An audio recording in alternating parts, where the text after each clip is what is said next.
Hello, and welcome to another edition of Truth in Rhythm, brought to you by funkinstuff.net. This is the interview show that gets deep into the pocket with contemporary music's foremost masters of the groove. I'm your host, Scott Dr. Goldfine, musicologist and author of Everything is on the One, the First Guide of Funk. If you don't have your copy, hop on over to Amazon and pick one up. You'll be glad you did. As always, whether you're watching or listening, I thank you very much for your continued interest and support. Featured in this episode is music consultant and career coach Tom Vickers, who was a guest a few months back to discuss his role as George Clinton's Minister of Information during the 1976 to 1980 peak years of the Parliament Funkadelic Empire. Given his extensive experience and knowledge beyond P-Funk, we decided to connect once again to discuss other aspects of his career in the music industry. Having spent parts of 5 decades behind the scenes of a notoriously turbulent and sometimes decadent industry that's undergone major changes during that time, Vickers candidly and colorfully tells what living that life was like. In 3 segments, he shares the inner workings of music publishing, artists and repertoire, or A&R, as it's called, and putting together compilation packages. Along the way, he also closes the loop on some P-Funk matters, talks Roger Troutman, Billy Gibbons, American Idol, and more. And now, here's part 2 on A&R, or artists and repertoire. Hello, welcome again to Truth in Rhythm. I am once again pleased to welcome to the program Mr. Tom Vickers, behind-the-scenes music industry expert. Last time, Tom talked to us quite a bit about music publishing, and today we're going to get into a little bit of A&R, artists and repertoire, and talk about some of the compilations he's worked on. Tom, once again, coming to us from Los Angeles. How's everything? Rainy day here in LA, but we need the rain, so I'm glad. Ready to jump into it. I think we left off a little bit the other day when I was working at I'd left my job at Almo Irving Music Publishing, and I'd gone to work at Capitol, doing more the R part of the A&R equation and finding songs for Hart, Tina Turner, Dave Edmunds, you name it. I mean, a lot of the Bonnie Raitt, a lot of the Capitol acts. At the time I was there, the head of urban promotion was a guy named Step Johnson. And I first met him when he was a regional guy in Texas for A&M. And we worked together at A&M. And then when I went to Capitol, he was there. And he and I had a really good rapport. And he understood that even though I was a white guy, I understood Black music, Black culture, Black people, how to work in that world. So he enlisted me to do A&R, and I might have mentioned this as well the other day, on this album by Peabo Bryson. And Peabo at the time was coming back to Capitol after a long run there. And I forgot where he got signed, but he went someplace else and came back to Capitol. And he was excited about being back there because his catalog was there, and they were excited about that as well because they wanted to sort of relaunch him. So I was called in to work on this album, and the producer on this album was a guy named, I think it was Dean, hold on. Yeah, Dean Gant, and he called himself Sir Gant. He was sort of a keyboardist, arranger guy out of Atlanta, good friends with Peabo. And sounds like a hip-hop moniker. Yeah. I think I might have mentioned last time that in meeting with Peabo, and I had nothing but respect for him because phenomenal singer, on a par with Jeffrey Osborne, Luther Vandross, all the great singers of that era. And I was one of those people who believed in having 5 radio hits on a record. That was my goal on an album, to have 5 singles that could go to various formats. didn't have to always be urban. It could be adult contemporary. Wherever they could get some play, I wanted to have a hit for that format. So I think, again, I might have mentioned last time that I talked with Peebo and I said, we got all these great songs, but I need a cover version of one song to sort of open the door. And he came back at me and he said, how about Show and Tell, the Al Wilson song? Great. And he was so confident in it, he'd already laid down a basic track of it, which he sent me a cassette of. I played it. Yeah, let's go. Let's do this. So that was the lead single from this album. It went to #1 on the R&B charts. It also did pretty well in the pop world. And then the follow-up single was All My Love, which was the title of the album. And we also had Lover's Paradise, which was also a single. So I didn't get 5 singles out of it, but I was able to line up a couple duets, one with Deetra Hicks and another with Jasmine Guy, who was big on the TV show, The Cosby Show at the time, the spinoff where the daughter, Lisa Bonet, went to college. So this album did really well. I think it went gold or close to it. So that was all great. And I was working very close and tightly with a guy named Tom Wally, who subsequently became head of A&R at Interscope Records after he left Capitol, but and now is at Concord. He's sort of a lifer and really still in the game, very strong.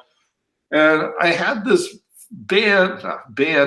this 3 Latina women who, a friend of mine, his dad managed the Spinners, and he came at me with these 3 girls, and they were called the Triplets. And I had them sort of in motion at Capitol. I was ready to sign them. I had a guy named Steve Barry, Barri, lined up to produce them, along with a guy named Tony Peluso. Steve had done everything from wrote Secret Agent Man, produced a ton of Motown records, Smokey, a ton of hits for all sorts of people. It started out in the early 60s in a band called the Fantastic Baggies with a guy named P.F. Sloan, who went on to subsequent hits, wrote Eve of Destruction and a number of other big records.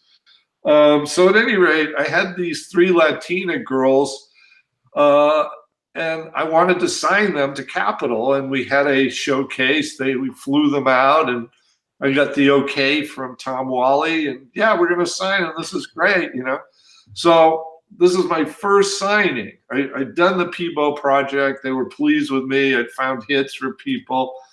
Now they said, okay, we're going to give you a shot. Let's let these 3 Latinas be your first signing. So, okay, great. Did you just pull them out of one of those tapes that people submit, or?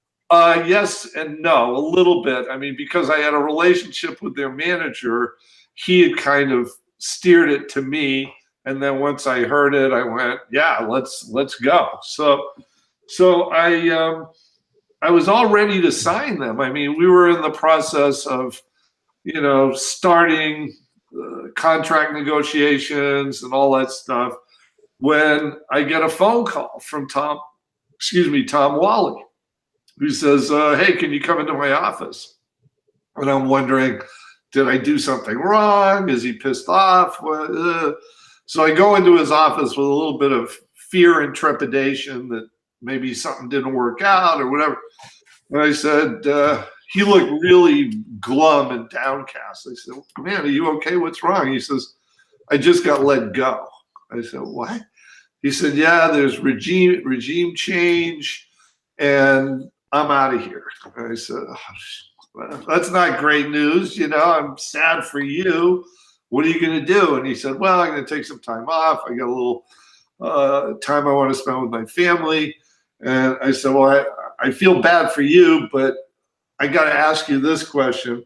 What should I do with this Latina act? And he said, put them in your back pocket and you're not going to want to be here much longer, because he gave me sort of the lay of the land. And the problem with major record labels, especially at this period of time, was there was a lot of turnover, and every 2, 3, 4 years there'd be a new president at the label, and each new president would want his guys.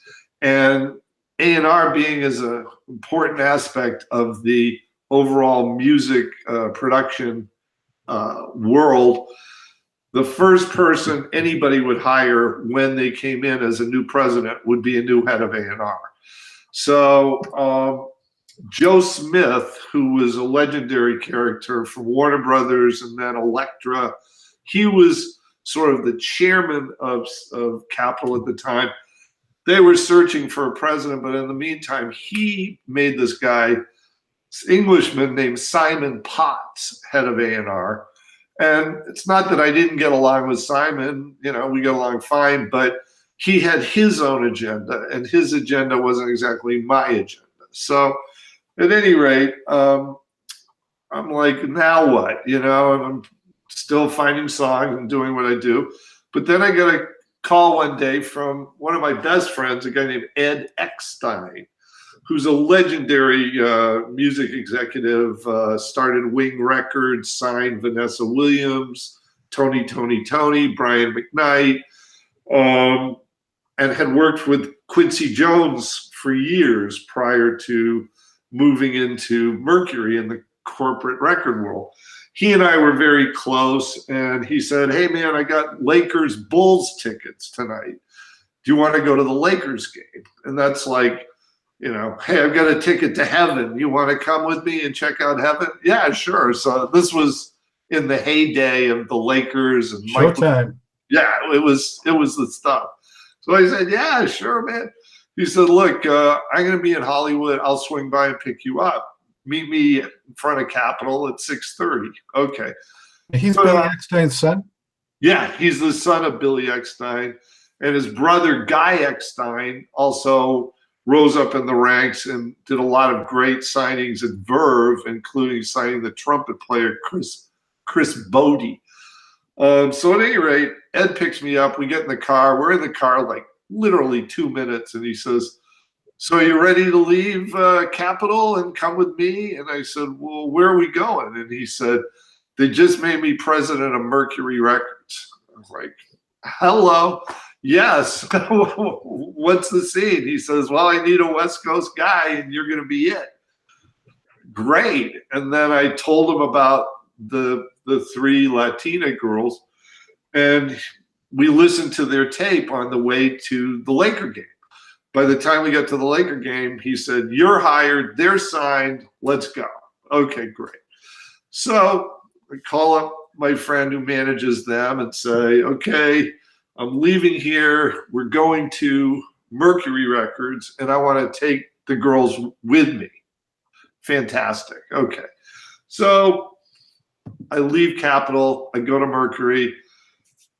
2, 3, 4 months later, we've signed the girls, who are now christened the Triplets, because they were actual triplets. Their mom was a fairly wealthy sort of debutante, rich woman from the States who had gone down to San Miguel de Allende in Mexico to get a divorce. And she fell in love with a limo driver, eventually married him.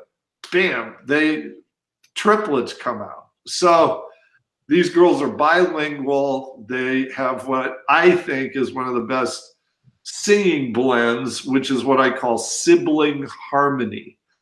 The Everly Brothers, Hart, 4 or 5 other acts that are brother and sister, 3 sisters, 2 brothers, whatever. When you put siblings together, there's a closeness in their vocal, not only inflection, but in their ability to harmonize. So these girls had harmonies to die for, just incredible. So now the key is to find them hit songs, because again, I'm a pro in the R part of A&R, the repertoire. So I start talking to all my friends, songwriter friends, and we start gathering songs. And in the process, we also set up a couple of collaborative situations, one of which was with an act I later went on to sign called Lowen and Navarro, Eric Lowen and Dan Navarro, who had written We Belong for Pat Benatar, and huge record. And they were sort of songwriters who were transitioning into being sort of a singer-songwriter duo. So I'm driving the girls over to Dan Navarro's house in suburb here of LA over in Eagle Rock. And they're having a hard time coming up with titles. And they say, look, you need a title that people can relate to and that is sexy and saleable. And I said, you girls are extremely attractive. Why don't we, how about a song like Stay All Night, or You Don't Have to Go Home Tonight, or something that is sort of seductive and a woman telling a guy like, hey, I dig you, let's do this. So they said, wow, that's a great idea. So they went in and they wrote a song called You Don't Have to Go Home Tonight. They had a demo cassette. We put it in the cassette player on the way back to their hotel where they were staying. And this is like, even as a demo, I'm like, this is a fucking hit. This is unbelievable. So now we got the lead single. I got them a song from Martin Page, who'd written These Dreams for Heart. A lot of different songwriters, people in town that I put them with. And it took about, I'm going to say 6 months, 8 months, but in 1981, we released their first album called Thicker Than Water. And there might be some glare on here, but there they are. Yep. 3 sisters, Diana, Sylvia, and Vicky Villegas. We put out the first single. It got more ads at radio that week than any other record. It just blew up. Now, everything was going great, and we were thinking, wow, hit. But all of a sudden, we start getting word of another 3 female act, 2 of whom are sisters, called Wilson Phillips. And this was Charlie Koppelman's first act on his new label, SBK. And this is in the era of independent promotion. So at that point in the game, if you wanted a top 10 record, it was going to cost you a minimum of $100,000. Top 10 pop record. Top 5 to $300,000. Top to the top of the charts, a #1 record. It could cost as much as $500,000 just in promotion. Okay, that isn't even the video, nothing else. So all of a sudden, we're getting ads we're added on MTV. We make a video. Everything's going great. Then all of a sudden, Wilson Phillips hits. And as beautiful as these women are and were, China Phillips, pretty attractive young lady.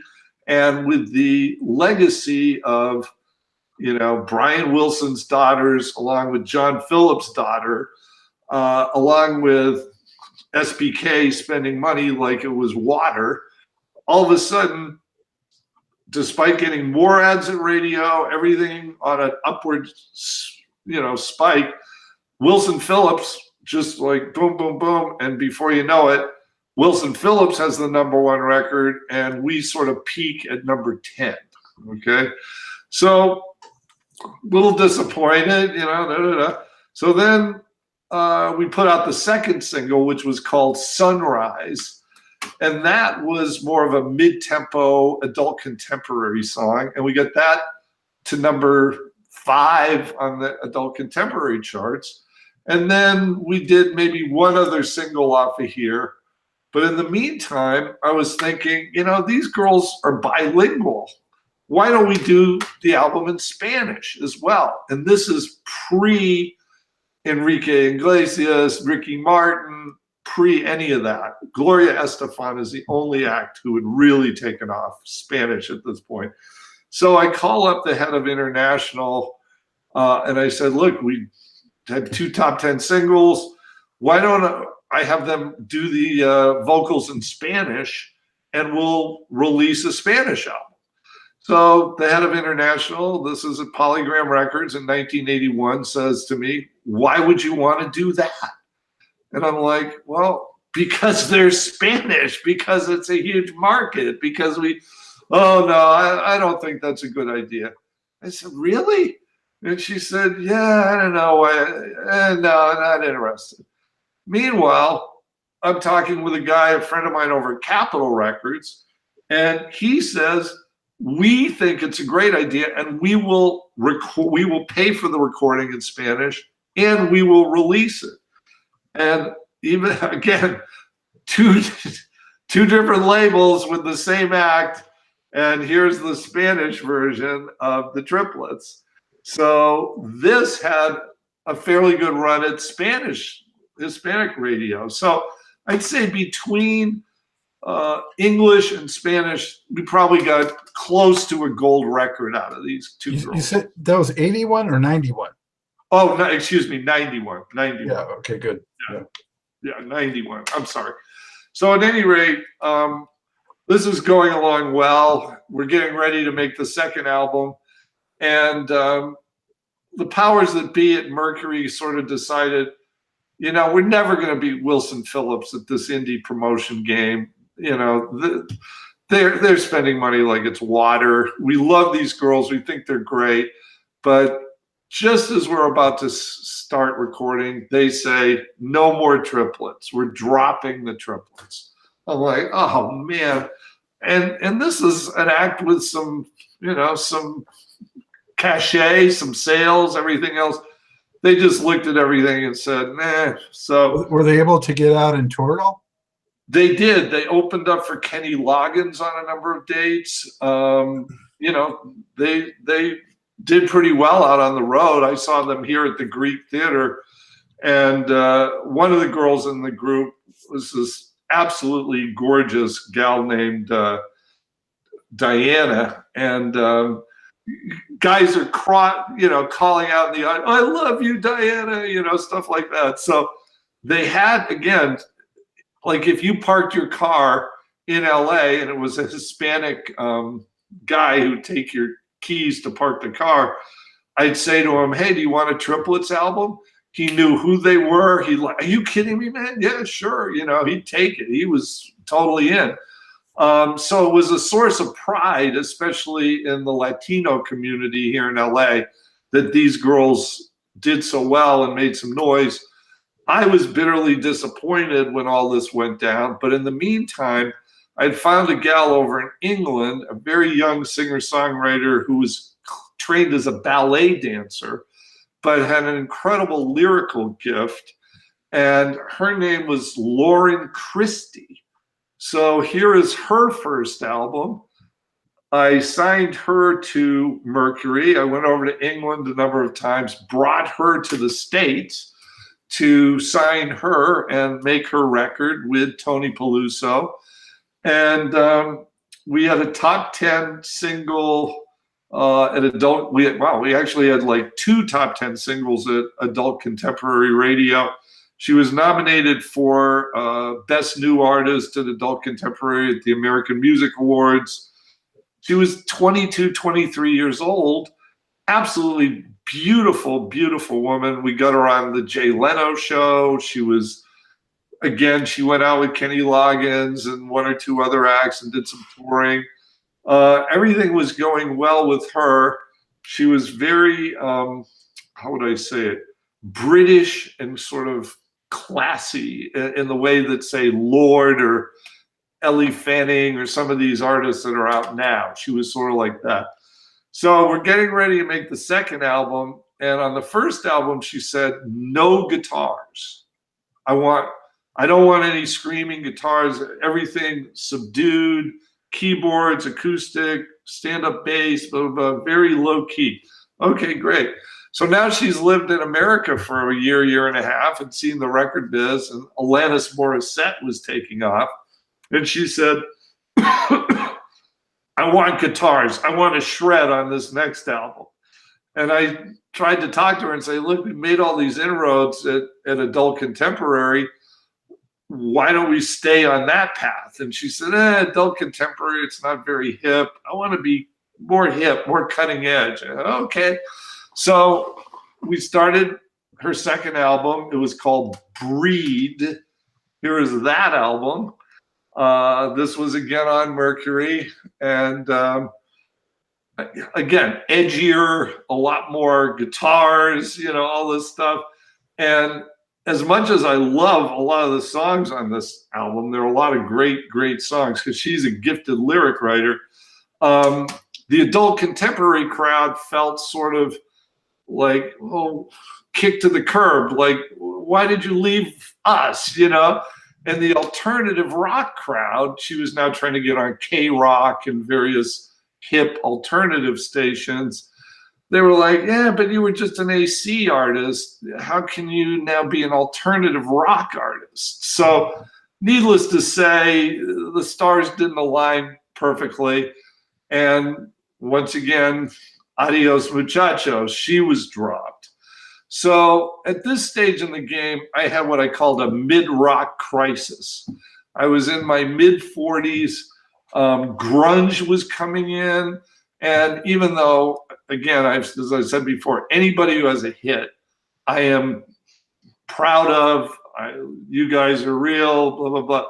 But grunge wasn't talking to me. It wasn't as blues-based as a lot of what I'd come up with. It had more of a attitude-based lyrical content. And look, I'm not going to lie. I thought Nirvana was great. And I knew it was over when I went to the MTV Awards, and Nirvana played on the MTV Awards and followed Def Leppard. And Def Leppard was Mercury's big rock act. So I'm there, rooting Def Leppard on. And they were really good, but then Nirvana comes on, and it was like the changing of the guard. You could literally see it before your eyes, Grunge is the new thing. Okay.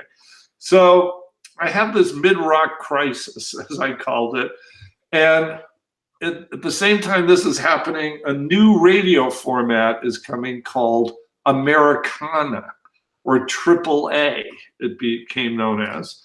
And it was mainly small stations in small markets, with the exception of maybe Chicago, San Francisco. It was, I'm going to say, more NPR-based, small NPR stations, along with a smattering of Boulder, Colorado, Charlotte, North Carolina, sort of hip college towns, and then Chicago, San Francisco, FMU in New York, 2 or 3 other stations around the country.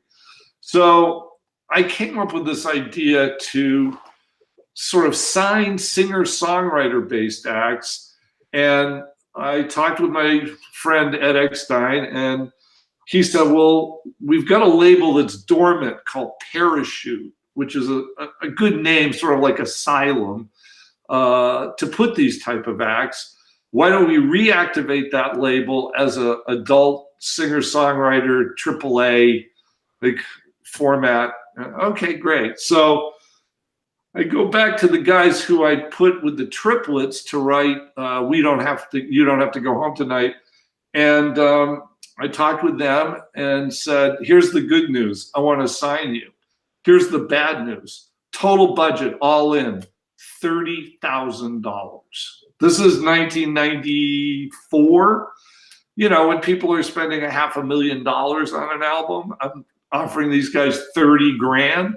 And they're like, how are we supposed to pay everybody? How we pay our lawyer? I say, this is what I got. And my whole mindset was, the cheaper you made the record, maybe you don't go gold, platinum, maybe you only sell 100,000 units. But if you make a record for $30,000, spend another 30 promoting it, so now you're 60 grand in. Say you sell 10,000 copies, or no, let's say 50,000 copies at $5 profit to the label per copy.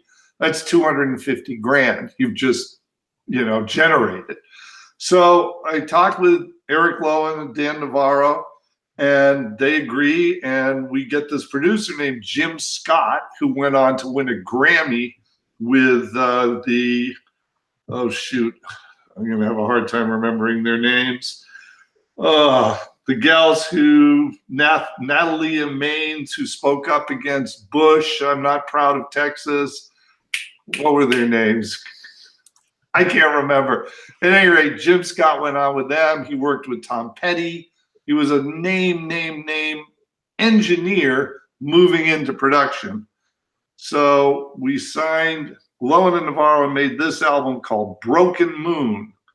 And this had a number of songs called All Is Quiet, Maybe Later, Broken Moon, things like that, that all became top 10 AAA records. And one of them crossed over to adult contemporary. So, even though everything wasn't selling, like on Bon Jovi levels, the company was making money. So they said, hey, you like doing this and you're good at this. Go ahead, sign a few more of these for 30 grand each. So there was another band from Pasadena here called Jump in the Water. I signed them. There's their album. This album is so good, it is staggering. But as I said earlier, we went up against Wilson Phillips with the Triplets. We went up against the Counting Crows with this record. This record, the main guy in this act is a guy named Steve Moose, and phenomenal writer, singer, everything. This is sort of an acoustic-y band vibe with harmonies like the Beach Boys. Amazing harmonies, but mandolin, guitars, acoustic bass, blah, blah, blah. So this did, again, really well at AAA radio. But what happened was one of the guys, the main guy in the group, was a real estate broker in Pasadena. And he had visions of, I'm a record star, I'm going to make tons of money. Oh, yeah, okay, great. So it was time for them to go out on the road. And I said, okay, ready to go out on the road. And he says, well, how much are we getting paid each week? And I said, per diem. And he says, what's per diem? And I said, $30 a day. We'll pay your travel and your hotels, but that's it. We're not, you're playing little clubs. You're not nobody knows who you are. So he does the math in his head, $210 a week. I'm making, 20 grand a month selling real estate. Why do I want to do this? Answer, I don't. So before the group even started, it sort of broke up. But what we did was we took the mandolin player and this guy, Steve Moose, and we put them in small clubs in Boulder and various, again, AAA markets.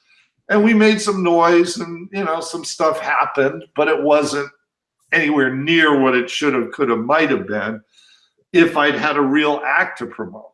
But for any of you out there who love sort of Americana, the band, people like that, this Jump in the Water, it's called Nothing Else Will Do. Great. So at the same time I'm doing that, I do a How many pieces were in that band? 4-piece band. And again, they very understated acoustic bass music, just incredible. At the same time I'm doing the Jump in the Water, I'm doing the second Lowen and Navarro album called Pendulum. These guys now at this point in time are doing really well. They're playing, selling out 1,200 seats in Chicago in DC at the Birchmere doing 2 shows, 600 seats a night. And they've got some momentum. So Hey, we Tom, do this. So when you're in that role, though, doing what you're doing with these groups, Yeah. how much on a daily basis or weekly basis are you interacting with other people or departments within the label? Well, here's the thing about A&R that a lot of people don't realize. First, you sign the act, then you find the songs, find the producer, oversee the budget, make the record, master the record, sequence, master the record. Now you got finished product ready to play for people. So now you play it for everybody, and you are the internal manager at the label for the act. They have what they call a product manager who lines up media buys and in stores around touring and publicity campaigns, sort of coordinates. But you're sort of the quarterback internally, and you've got to work the promotion guys and the sales guys and all the various aspects of the then record business. Each department, you better know somebody and you better have a good relationship with them. And fortunately, I did. So I could talk with the head of promotion and the head of AAA promotion and what do you think should be the next single? Say there's a big convention. Can we get them at the convention to play? Blah, blah, blah. So I'm doing this AAA world. I'm quarterbacking these various acts. Everything's not going through the roof, but everybody's making money. I mean, again, it's not Bon Jovi money, but it's a profit. Okay. So they keep saying, keep going. And I go, okay. Movies. Yeah.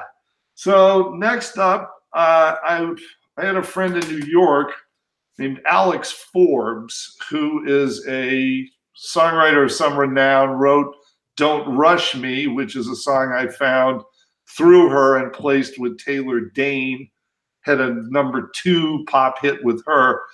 And she would do these songwriter meetings in New York once a month where various songwriters would come to her flat, play their newest song, and everybody would critique the song.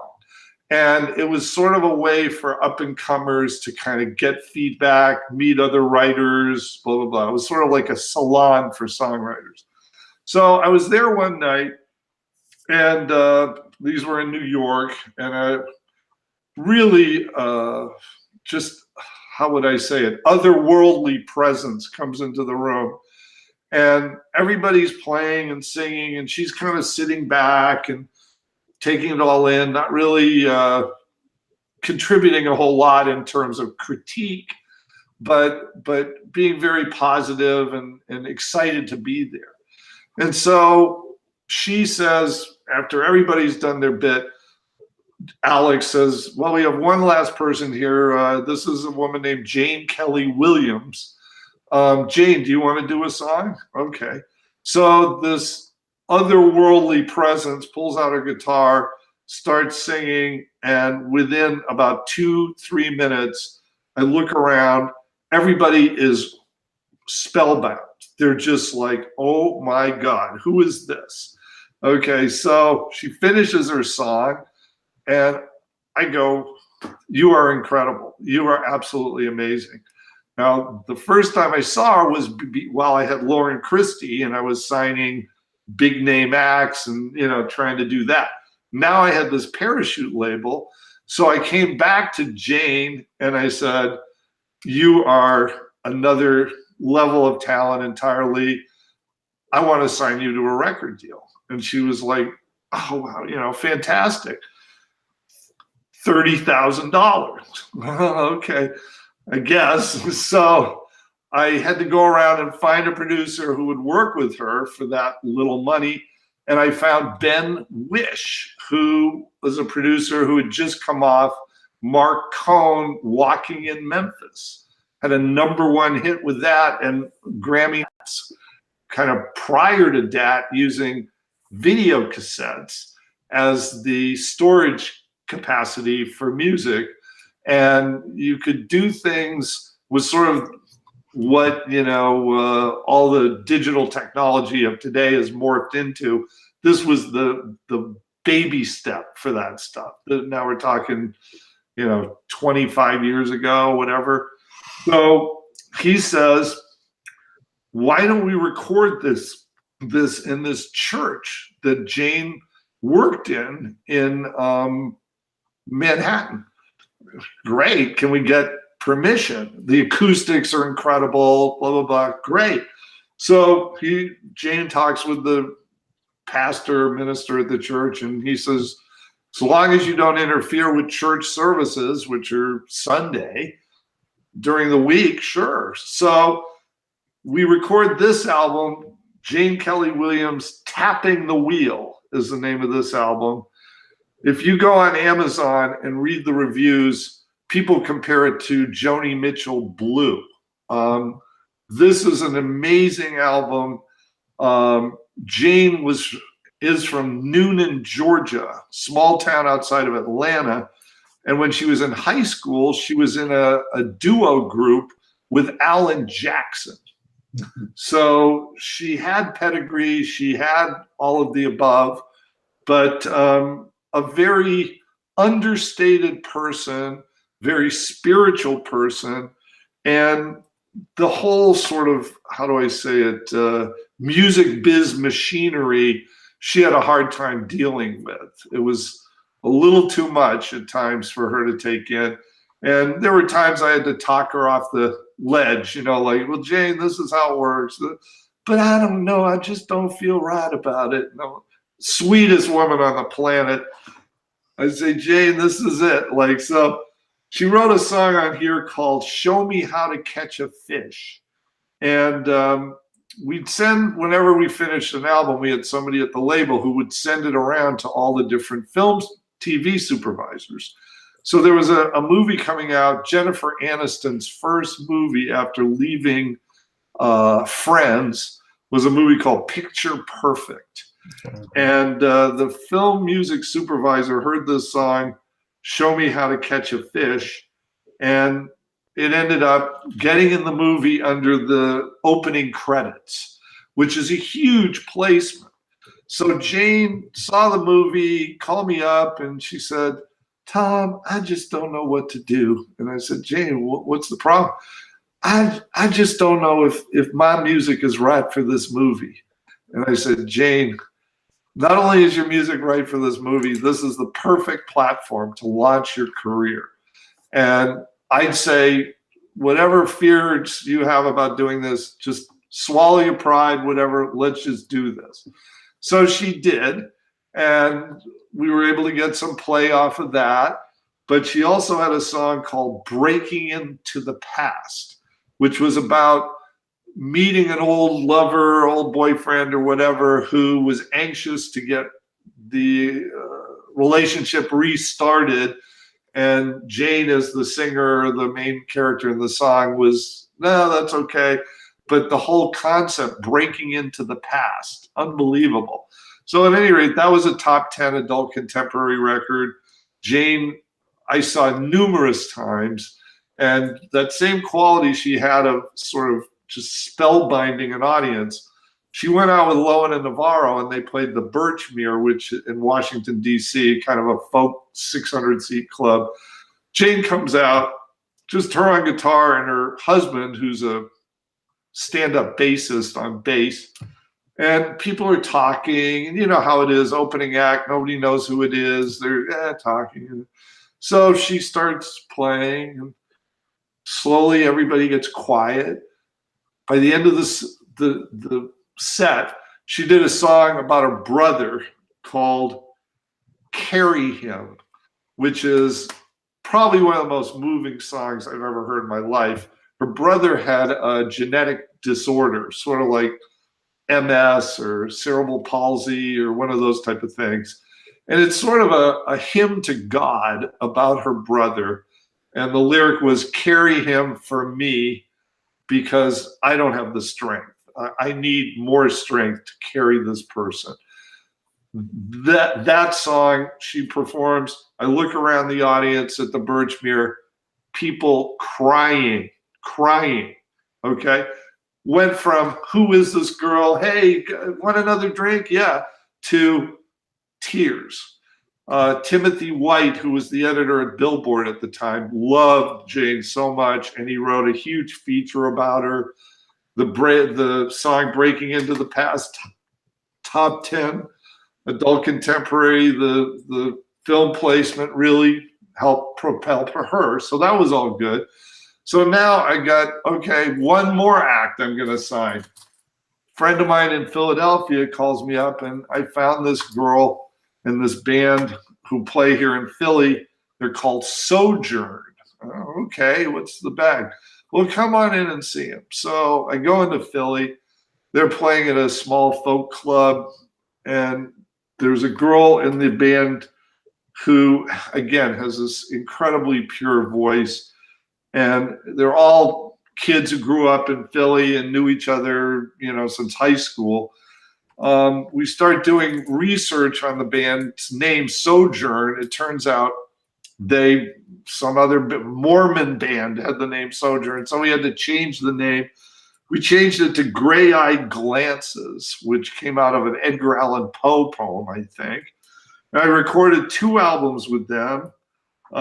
This is the first one. And in Philadelphia alone, this sold probably 10 to 15,000 copies just in the Philly, New Jersey area. This was the time that bands like the October Project and sort of these ethereal kind of Sarah McLachlan-y type bands were out. And I got to do that album with them, as well as one more album, this one here, which is called Painted Pictures.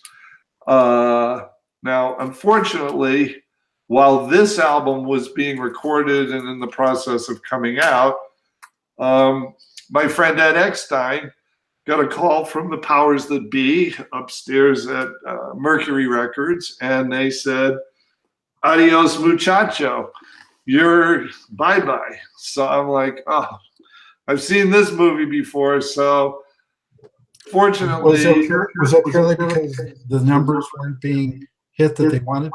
It was a combination of factors. Some of it had to do with numbers. Some of it, believe it or not, and I don't want to cast any aspersions here, but Ed, a black guy, one of the first heads of major labels who was black. And despite his pedigree with Billy Eckstein and Quincy Jones and all that stuff, there were certain artists at the label who didn't feel they were getting the treatment they deserved because they were white and he was black. And Vanessa Williams was getting tons of love, and Tony, and Brian McKnight, and all these acts he'd signed, Black Sheep, 2 or 3 others. And so there was sort of this weird, almost reverse racism, discrimination, where the white rock acts sort of felt like he wasn't, looking out for them. So it was a political thing. They gave him a custom label. He kind of went away, but he still had a foot in the door.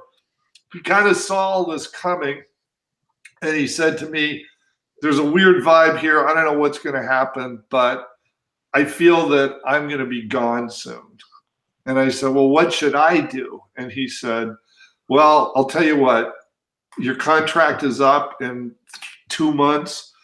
Let's get your contract through, because you do these contracts every 2 years. And if you were doing well, they renew. If you weren't, bye-bye.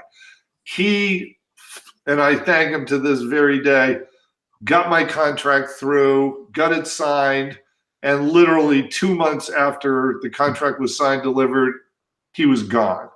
So now they bring in a new guy, and the new guy wants his guy in. He doesn't want me.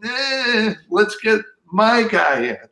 So I was in the process of trying to sign a guy named Martin Sexton.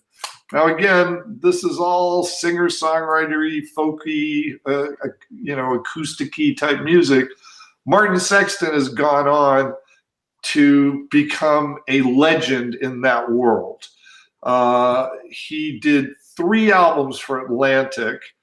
and did quite well. He had a song called Diner that was used in a television show and got a lot of play.